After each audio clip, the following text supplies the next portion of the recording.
लोग अपनी माता के गर्भ में गए, उस समय 9 महीने उल्टे आप लोग टंगे रहे, बंधे रहे, इतना कष्ट आप लोगों ने सहा, लेकिन उस समय आपकी क्या स्टेज थी? बहुत खुश थे। क्यों खुश थे? क्योंकि बड़ी मुश्किल से आपको ये मनुष्य शरीर मिला था। उस समय आपने सोचा हमने बहुत समय बर्बाद किया है, लेकिन अब की बार जो मानव देह मिला है, अब की बार कोई गड़बड़ नहीं करने पाएंगे। ठाकुर जी ने दर्शन दिए, कहा फिर मानव देह दे रहा हूं, अब की बार गड़बड़ नहीं करना। हमने प्रतिज्ञा की, नहीं अब की बार गड़बड़ नहीं होने पाएगी, अब की बार संसार में बिल्कुल नहीं जाएंगे, अब की बार केवल श्याम सुंदर का भजन करेंगे। लेकिन फिर क्या हुआ? फिर उसी प्रकार 9 महीने गर्भ में पड़े रहे। फिर उसके बाद जब बाहर आए, संसार को देखा, देख करके आसक्त हो गए। इसी के कारण सुखदेव परमहंस ने तो यहाँ तक कह दिया था अपने पिताजी से कि मैं बाहर ही नहीं आऊंगा। सोचिए, सुखदेव परमहंस कितने समय तक अपनी माँ के पेट में ही रहे कि बाहर आऊंगा तो माया लग जाएगी। सब बच्चों का यही हाल है। हमने देखा है लोगों को, जो भी संसार में जन्म लेता है सब संसार में आसक्त हो जाते हैं, इसलिए हम बाहर आएंगे ही नहीं। फिर वेद व्यास को वरदान देना पड़ा, माया नहीं लगेगी तुमको, बाहर आ जाओ, तब बाहर आए।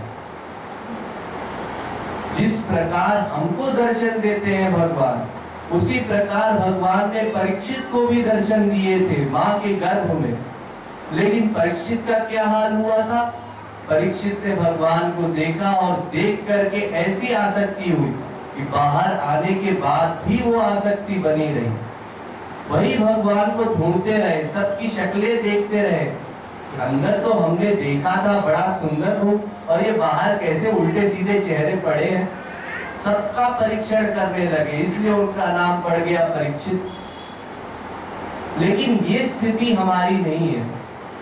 हम संसार में आकर के अपने सारे वादे भूल गए। जितने भी हमने वचन माँ के गर्भ में लिए थे कि हम भक्ति करेंगे, इस बार कोई गड़बड़ नहीं करेंगे, वो गड़बड़ हम फिर कर रहे हैं। इसलिए हमको अपना स्क्रू थोड़ा फिर कसना पड़ेगा, फिर वो घोड़े की लगाम खींचनी पड़ेगी। मन जो यहाँ वहाँ संसार में भाग रहा है, इसको कम करना पड़ेगा, क्योंकि ये जो इंद्रियां हैं, ये जितना आप भड़काएंगे उतना ज्यादा संसार में जाएंगी। इसलिए मन को, इंद्रियों को केवल भगवान के अनुरूप ही हमको लगाना है। इन इंद्रियों का काम भगवान के प्रति ही है। अगर ये कहीं और जाए तो सोचिए हमारा काम बेकार है। आप कोई भी काम कीजिए, चाहे आप गृहस्थ हो, चाहे बिजनेसमैन हो, चाहे कोई काम करते हो, ये सोच करके कीजिए कि हम इसलिए कर रहे हैं ताकि हमारा संसार का काम चलता रहे, और फिर इसके बाद हम भक्ति कर सके। मेन पॉइंट यही है।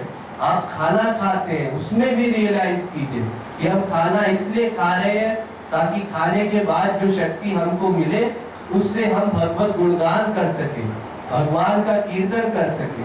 जब हर चीज में आप भगवान को ही रियलाइज करेंगे, भगवान के निमित्त ही उसको प्रयोग करेंगे, तब आपका भगवान में वैसा अटैचमेंट होगा और तब आपके वो वादे सही होंगे।